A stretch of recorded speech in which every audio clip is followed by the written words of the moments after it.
le plaisir est pour nous de vous savoir très nombreux sur les antennes des Molières Canal pour vous informer.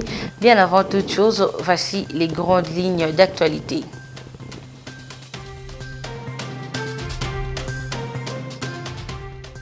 Le parquet général prit la cour d'appel de Kinshasa à Gombe nie toute interpellation de l'opposant Martin Fayulu et de l'avocat Théodore Ngoyi. Et cela a suscité plusieurs réactions des analystes dans le pays. Et puis, inauguration dans la province du Lualaba d'une nouvelle usine spécialisée dans la production industrielle du ciment et chaud. C'est le ministre national de l'Industrie, Julien Paluku, qui a procédé au lancement des travaux de production au sein de cette usine. C'est tout pour le sommaire. Le journal, c'est tout de suite. Encore une fois de plus, merci de nous choisir. La proposition du Front commun pour le Congo sur l'élection du futur président du pays au suffrage universel en direct, dont les électeurs seront les Sénats et l'Assemblée nationale, suscite des vives réactions dans le pays. Certains analystes estiment que cette proposition ne pourrait jamais s'accomplir. Suivez-les dans ce propos recueilli pour vous par Hermin Kabeil. Nous avons déjà expérimenté cela dans ce pays. Et ça nous a amené dans des situations tristes qu'on ne peut plus évoquer aujourd'hui. On ne peut même pas se rappeler pour en parler parce que c'est triste. On garde ça pour enseigner l'histoire à nos enfants. Nos amis du FCC me rejoignent en disant qu'il n'y aura pas élection en 2023. Mais ils ne veulent pas dire clairement aux gens. Parce que organiser les élections, l'élection présidentielle au suffrage indirect, veut dire quoi? Veut dire qu'on doit au préalable organiser des élections pour trouver les grands électeurs. Et comment vouloir une chose, c'est son contraire, dire qu'on n'a pas d'argent pour pouvoir organiser l'élection présidentielle et de l'autre côté, affirmer qu'on va trouver de l'argent pour organiser les élections de grands électeurs. Pour conclure, le raisonnement du FCC est à jeter dans la poubelle. Une vaste blague de l'FCC. Les députés nationaux ont un mandat national. Mais comment on peut limiter les mandats du chef de l'État? Que le chef de l'État soit élu par les députés. Ça, c'est une vaste blague. La légitimité du chef de l'État proviendra d'eux. Les députés, avec quel parlement? Ça, un parlement fabriqué. Écoutez, ces gens-là doivent savoir que tout a changé. Moïka Sanji, c'est un produit fini. Mais c'est quelqu'un qu'on envoie pour amuser leur galerie. Il est en perte de vitesse. Personne ne peut écouter ce que Moïka Sanji dit. Lui n'est pas modèle. Un homme qui n'est pas modèle, donc son message aussi, c'est un message d'un homme sans modèle. L'opposant congolais Martin Fayulu et l'avocat Théodore Ngoyi n'ont jamais été convoqués pour leur comparution au parquet général près la cour d'appel de Kinshasa-Gombe. C'est ce que rapporte le général de la police à Kinshasa, Silvano Kasongo, lors d'une séance de briefing avec les délégués de ces deux personnalités. Je vous convie à suivre les réactions sur cette affaire dans ce reportage de Johnny Ngala. Jamais du tout, l'office du procureur général près la cour d'appel de Kinshasa-Gombe n'avait émis une série d'invitations judiciaires pour comparution de l'opposant Martin Fayulu Madidi et l'avocat Théodore Ngoyi, tous des candidats malheureux à la présidentielle de 2018 en RDC. Ainsi en a signifié le commissaire provincial de la police à Kinshasa, Silvano Kasongo Kitenge, aux proches des prétendants concernés. Sinon, le fameux incident a laissé place à des vagues de polémiques au sein de la société congolaise. On va signifier à Martin Fayulu par un officier de police. Allez-y comprendre sincèrement. Ce n'est pas la bonne façon de faire les choses. Martin Fayulu est citoyen congolais, jouissant de tous ses droits civils et politiques en République démocratique du Congo. De par ses droits politiques et civils, il a le droit de critiquer l'action gouvernementale. Il a le droit de critiquer les actes du président de la République. Voilà que nos amis se sont rattrapés sincèrement in extremis avec la dernière déclaration par l'entremise de l'inspecteur provincial de Kinshasa qui a eu à dire que le parquet général près la cour d'appel de la Gombe l'a saisi et lui... Il n'y a rien là d'un parti politique, il n'y a rien là d'un régime en place. Les régimes en place s'occupent de beaucoup d'affaires, des peuples congolais qui en souffrent. Il faut s'intéresser d'un Fayoulou, non. Il faut s'intéresser de Maître Dodo. Ce sont des acteurs politiques qui ont eu à faire leur déclaration en casquette d'un acteur politique. Rappelons que c'est depuis le lundi 7 septembre 2020 dernier que l'opinion a découvert la circulation des invitations du parquet général dans les réseaux sociaux faisant mention des prochaines auditions à la justice de Martin Fayoulou et Théodore Ngoy. En mémoire de militants de l'IDPS brûlés vifs le 20 septembre 2016 en contestation de la tenue d'un troisième mandat du régime sortant et de l'organisation des élections démocratiques, les hauts cadres de ces partis ont choisi le 20 septembre de chaque année pour être la journée des martyrs de la démocratie. Jean-Christ Abedi nous fait le point. Pour immortaliser le cadre et militants de l'UDPS, lesquels étaient tombés sous le champ d'honneur la nuit du 19 au 20 septembre 2016, alors qu'ils manifestaient pour faire obstacle contre une éventuelle prolongation, tendant vers un troisième mandat au profit de l'ancien régime, exigeait la tenue des élections démocratiques. Les hauts cadres de l'Union pour la démocratie et le progrès social UDPS ont trouvé impérieux d'instituer au niveau de leur parti, le 20 septembre de chaque année, la journée des martyrs de la démocratie. Cette démarche de l'UDPS est appuyée par ce cadre du parti présidentiel qui met aussi en exergue les autres dates mémorables pour leur parti. L'unique date, mais elle est quand même la plus symbolique, la plus symbolique parce que nous avons vu à la permanence du parti plus de 24 personnes, 25 personnes, alors brûlées, calcinées, parce qu'ils ont demandé à Kabila Joseph d'éviter d'aller au-delà de la Constitution. Parce que la Constitution lui donnait droit à 2 mandats et lui tenait à aller au-delà de ces 2 mandats. Et nos combattants ont refusé, le parti a refusé. Et comme punition, et l'unique, c'était juste de tuer plus de 20 personnes. Et c'est ce que nous n'avons pas encore connu tout au long de notre lutte. Surtout. À noter que la décision instituant le 20 septembre comme la journée des martyrs de la démocratie pour l'UDPS a été faite par les hauts cadres de ces partis le mardi 8 septembre 2020 dernier dans la capitale Kinshasa. Tableau sur les échéances électorales prochaines, l'Union pour la nation congolaise, INT en sigle, dit soutenir la réforme électorale de la session parlementaire de septembre en cours. Beki Kassongo nous fait le point. La réforme électorale continue à alimenter les débats en République démocratique du Congo. L'Union pour la nation congolaise, UNC, parti cher à Vital Kamerhe, a dans une déclaration effectué son engagement à mener un combat au sein des institutions pour la réforme de la loi électorale. Et c'est là, d'ici la session parlementaire de septembre prochaine. Cette affirmation a été faite par le secrétaire général ad intérim de l'UNC, Aimé Sangara. Pour ces derniers, après examen approfondi, son parti appartenant des expériences électorales passées, décelées des faibles dans l'arsenal juridique qui organise les élections en République démocratique du Congo. D'où l'engagement de l'UNC pour appuyer la réforme électorale, comme c'est le cas des 13 parlementaires de l'appel du 11 juillet. Poursuivons cette édition du journal pour faire face à la recrudescence de l'insécurité dans la ville-province de Kinshasa. Le général Silvano Kasongo multiplie des rencontres avec ses collaborateurs au siège du commissariat provincial de la PNC. Suivez.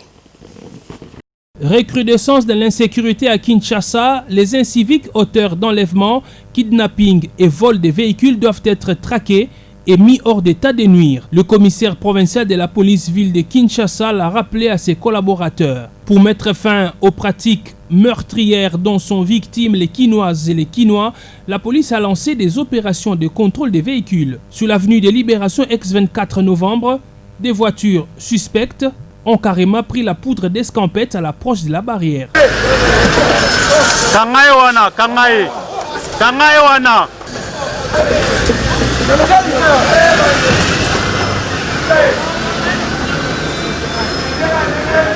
Cette opération de contrôle se poursuit dans les coins et heurts que seule la police connaît pour des raisons stratégiques. Dans le cadre toujours de la sécurisation de la ville, des opérations ciblées ont été menées dans la commune de La Gombe. Plusieurs dizaines de délinquants sont tombés dans les filets de la police nationale congolaise. Centre-ville Gombe n'est plus aujourd'hui, il y a des coins qui sont plus fréquentables pendant la nuit. Alors, il y a eu un monsieur qui s'est fait attaquer violemment avec sa femme, avec des machettes. Et nous sommes allés intervenir, on a mis la main sur trois.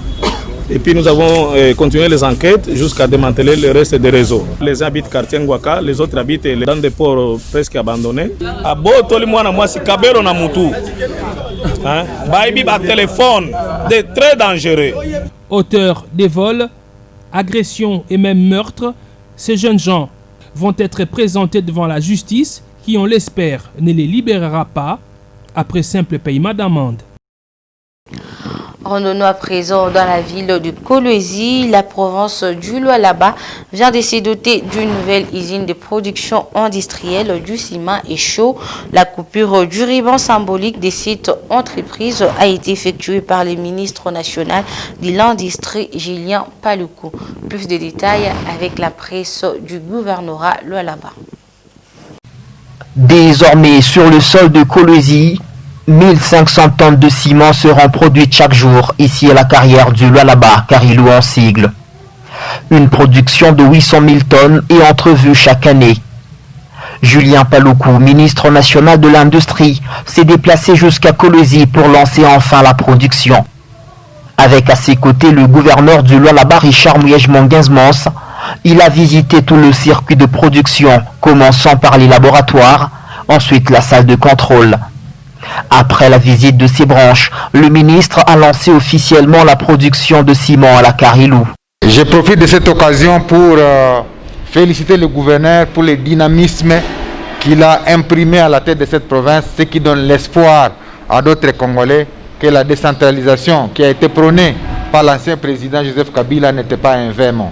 Voilà pourquoi, en vertu des pouvoirs qui me sont conférés en qualité de ministre de l'Industrie, je déclare ainsi lancer la production du ciment ici à Karilou. Le ministre national de l'Industrie, Julien Paluku, a été jusqu'au dernier niveau de la chaîne de production. Une autre spécialité de la Karilou, c'est la production de la chaux.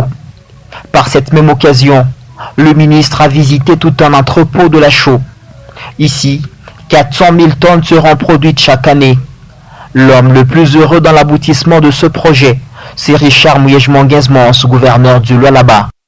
Fierté aujourd'hui d'avoir accompagné de la naissance jusqu'à aujourd'hui. J'ai été jusqu'en Chine pour voir les réalités de ces entreprises en Chine et même suivre les mouvements de contact et de négociation. L'ancien promoteur a dû céder au nouveau promoteur qui est un très grand et on célèbre aujourd'hui la production, c'est une fierté légitime.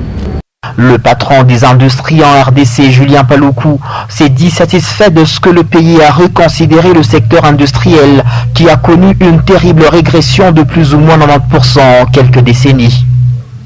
Et lorsque je me retrouve à Kolwezi avec cette grande unité de production du ciment et des chaux, c'est un sentiment de satisfaction, surtout par le canal du gouverneur qui a su négocier ce projet depuis 2016 pour qu'il s'installe ici à Kolwezi. Et donc c'est pour le gouvernement une note importante d'encouragement à tous les investisseurs qu'il est possible de venir en RDC. Donc avec cette unité de production, ça va alimenter effectivement toutes les entreprises minières qui sont disséminées dans cette province et partout ailleurs, et ainsi empêcher qu'on puisse importer ce genre de matériaux de l'extérieur. Donc ça va renforcer notre économie, ça va créer suffisamment d'emplois. Restons toujours dans la province du Lualaba. Après plus de 30 ans sans être approvisionnés à nous de la Régie des eaux, les habitants de la cité Moussonoï dans la ville de Kolwezi ponctueront bientôt un offre de soulagement car les autorités provinciales s'y sont saisies de la situation dans le but de trouver une solution. Encore une fois de plus, la presse du gouvernorat Lualaba. Richard Mouyej-Monguenzmans a mis tous les moyens en jeu pour que plus jamais une seule portion de Moussonoï ne manque d'eau potable. Aujourd'hui, il veut se réaliser de l'aboutissement de son implication. Accueilli par une population en liesse, le gouverneur du Lualaba a d'abord inspecté les travaux sur les zones défectueuses de la tuyauterie en pleine réhabilitation. À ses côtés, le ministre provincial de l'énergie Patrick André Kakwata et deux sénateurs, Prince Kaoumba et Chikes Diemou. De part et d'autre, une population qui célèbre la fin de ces longues années de souffrance. L'eau peut enfin atteindre ses châteaux d'eau. C'est le plus gros du travail et même le succès de tout un projet. La GCAMIN, en collaboration avec Comus, a dû placer une longue tuyauterie pour atteindre le point d'alimentation situé à la direction générale de Kolwezi, d'Eshka. Après des dizaines d'années, les 8 cellules de Moussonoï pourront enfin espérer voir l'eau couler de leur robinet grâce à Papa Solution, comme eux-mêmes aiment à l'appeler. Richard Miège ne peut s'écarter de son objectif quinquennal qui a placé l'homme au centre de tout.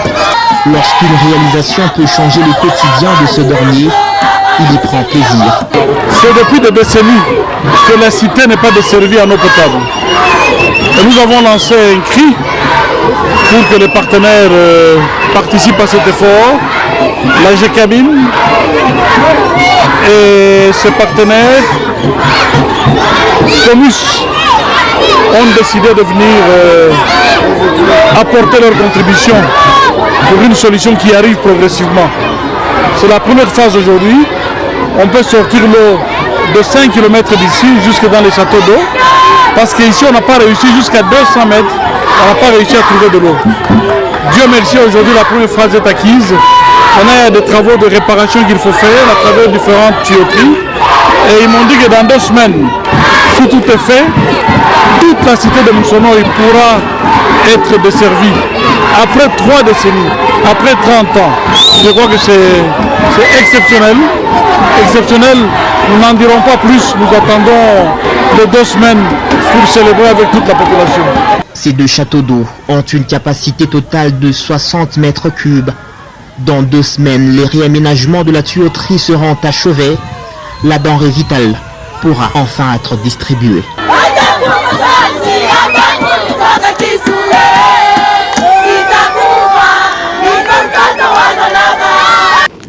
Enseignement dans ce journal, certains établissements scolaires dans la ville de Lubumbashi éprouvent d'énormes difficultés pour procéder à l'étape de proclamation des élèves par manque des bulletins certifiés de l'EPST. Pour cause, le directeur provincial éducationnel de l'EPST au Katanga en a tenu une réunion avec les responsables des écoles concernées.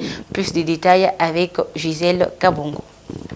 À quelques jours de la clôture de l'année scolaire, édition 2019-2020, dans certains établissements scolaires, alors censés procéder à la proclamation des élèves, l'on déplore l'absence des fournitures de bulletins certifiés par le ministère de l'enseignement primaire, secondaire et technique. De ces faits, le directeur provincial du Haut-Katanga, Jean-Modeste Boulaya, s'est entretenu avec quelques chefs d'établissement scolaires qui sont venus réclamer les bulletins. On dit la même chose à ce chef d'établissement. Et cette année est une année spéciale. Nous sommes nous tous en train de nous sacrifier pour essayer de sauver nos enfants. Alors comme c'est une année spéciale, il faut aussi que vous soyez apaisés.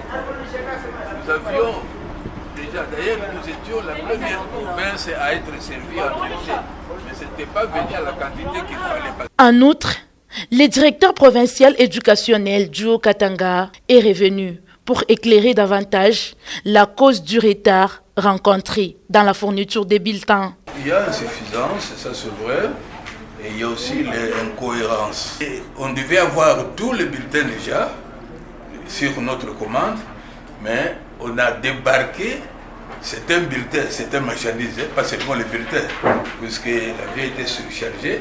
Alors on nous a envoyé encore un lot qui sera complété peut-être 2 jours après. Dans l'entretemps, les programmes du calendrier réaménagé du ministère de l'enseignement primaire, secondaire et technique pour la clôture de l'année scolaire édition 2019-2020 restent maintenus à Renchéry, la même source.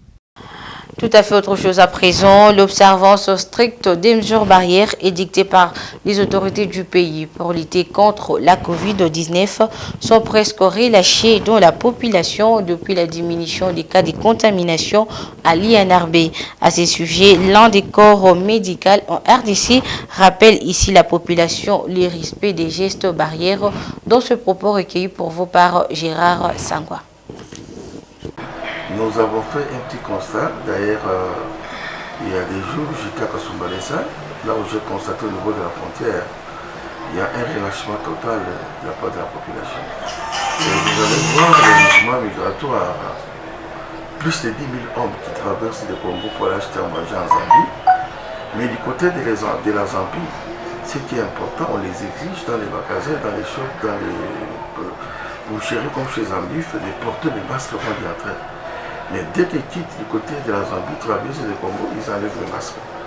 Du côté de la Zambie, là, on oblige. Il y a évidemment certaines personnes qui ne portent pas, comme aussi les Zambiens. Mais il y a eu ces relâchements-là. Quand on vous dit qu'il y a la maladie, mais on semble négliger. Mais en Europe, quand on vous dit qu'il y a la maladie, et la conscience nous reproche, et nous mettons nous tous à nous protéger. C'est ce qui fait que vous avez constaté vous-même qu'il y a eu des cas qui viennent de s'ajouter. C'est parce que dans la communauté, la population a négligé, il y a un relâchement total des mesures barrières, les gens ne veulent pas porter le masque, et même respecter, il y a même certaines personnes qui commencent même à se saluer avec les poignées de main. Alors on s'était dit, il ne faut pas se saluer, il faut peut-être se donner un coup de pointe, c'est tout. On ne doit pas se saluer, on va se saluer à distance, comme on dit, donc à distance là, donc voilà que les slogans du peuple Bemba, qui montre qu'on peut même se saluer à distance. Mais malheureusement, dans la fièvre de la population, ici, dans le fièvre de la population, il y a une négligence coupable. Et à Kasumbalesa, il s'observe depuis plusieurs années l'absence des panneaux de signalisation et autres codes routiers sur la nationale numéro 1 qui passe par Lubumbashi jusqu'à la ville frontalière de Kasumbalesa. Cela est à la base de plusieurs cas d'accidents de circulation enregistrés sur ces tronçons. C'est un reportage de Bernard Nomba rendu ici par Laetitia Kalenda. Le passage à niveau axe Kasumbalesa-Lubumbashi dans l'une des villes frontalières de la RDC proche à la Zambie présente un danger permanent pour les usagers de cette route. Étant d'une grande importance sur la nationale numéro 1, on y constate les manques des panneaux de signalisation, des barrières au niveau du triangle et autres mécanismes de prévention routière qui seraient à la base des accidents de circulation et embouteillages enregistrés 2 fois à cet endroit. Les habitants de cette contrée en saisissent l'occasion pour obtenir l'implication imminente des autorités compétentes en vue d'une solution palliative. Regardez de quelle manière nous sommes substitués en agents des polices de circulation routière. Il faut attendre que les trains passent pour qu'on fasse passer d'autres véhicules et motos. C'est compliqué, il y a de graves embouteillages à cet endroit.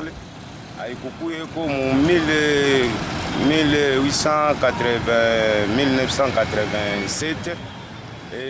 Ici, l'on a déjà enregistré beaucoup de morts et plusieurs dégâts matériels vers les années 1987 où un chauffeur d'un track avait fini sa course dans un train. Profitant de votre caméra, nous demandons aux autorités de nous venir en aide car cet endroit manque une barrière et les panneaux de signalisation.